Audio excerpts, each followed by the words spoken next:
something hath been troubling me.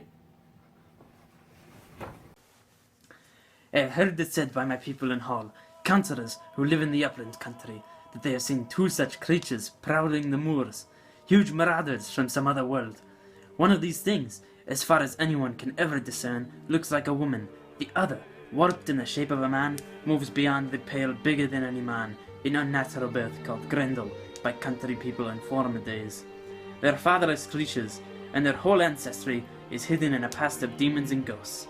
They dwell apart among wolves on the hills, on the windswept crags and treacherous caches, where cold streams pour down the mountain and disappear under the mist and moorland.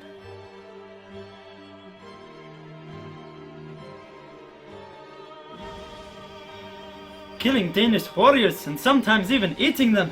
I cannot protect my nation from this tyranny, as I am old and my strength is diminishing. Luckily, this young great warrior, Beowulf, hath travelled overseas to help, offering to fight the demon himself. I must go spit on some peasants.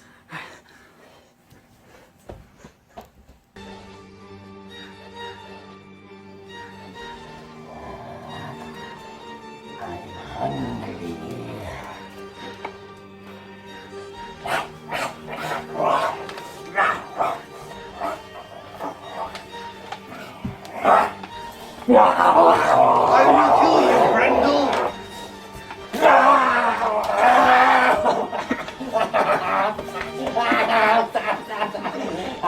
I got Grendel's arm!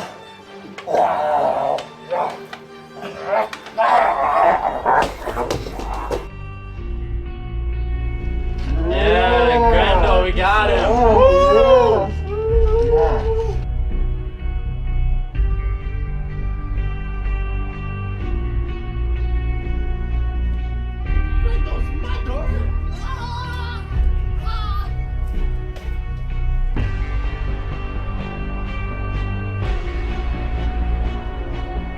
I must avenge my comrade and slay this demon.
Burger King, truly a meal for kings. Let us feast.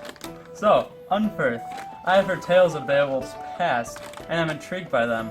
Tell me tales that you encountered of his journeys, so that the aspiring warriors here might hear true tales of courage. Well, Hrothgar, let me tell you. Beowulf's identity was established before he was even born. Wait, I thought your identity was crafted by, well, you! Well, in our day and time, there seems to be a concern with family heritage, which creates one so-called worth in society. The acts and feats of ancestors create pride, thus establishing a standard for the next generation to live up to. For example, have you noticed that Beowulf is always referred to as son of Ecgtheow? The need for glorified identity similar to one's father causes a lot of boasting about past victories, which we can obviously see in Beowulf's dialect. The last account of Beowulf was described as a lad most eager for fame. No matter who or what Beowulf seems to fight, he is still consistent on maintaining his pride. Wow, interesting. It almost seems like Beowulf's need for good reputation outweighed his drive to kill. Exactly. What an guy. Hey, so I've been wondering, other than all this need for reputation, what else serves as a driving force for all the violence that takes place? I don't believe a man or any being put on Earth with their main incentive to be centered around violence.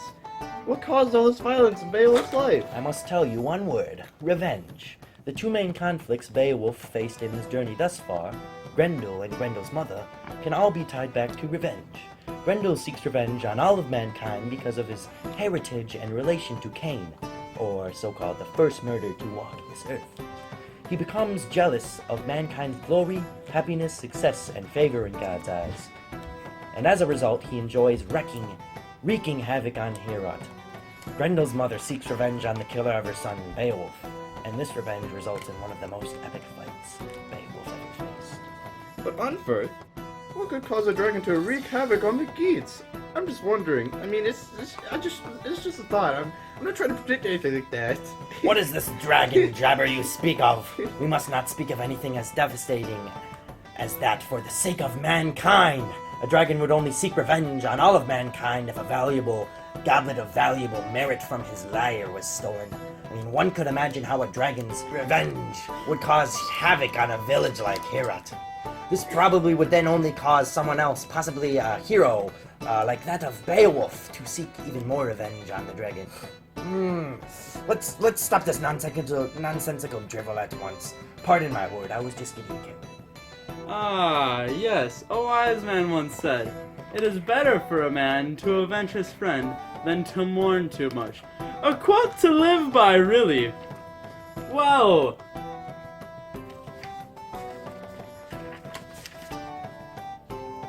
this is all important information for the young guns, but we must enlighten them as to the nature of the effect that this lifestyle has on one's mood. Beowulf is mostly formal. He often speaks using formal language, using words that carry serious feelings when speaking to others. In light of this, his mood can be described as serious at all times. Most all that he speaks of is life or death, giving Beowulf a very grave mood. Things he says often seem to be rather dramatic, and at times, like Unferth said above, he often boasts about his feats of glory. Unfortunate as it may be, he never seems to relax and speak uniformly.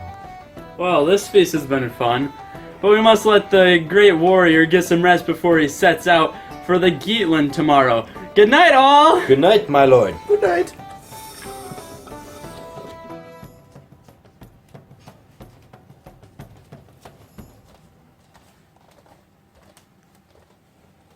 Yes. Hello. Well, it appears that it is time for us to part ways, Beowulf. It appears that way, my friend. I wish you luck in your adventures. Have a nice journey home. Thank you, and I wish you the same.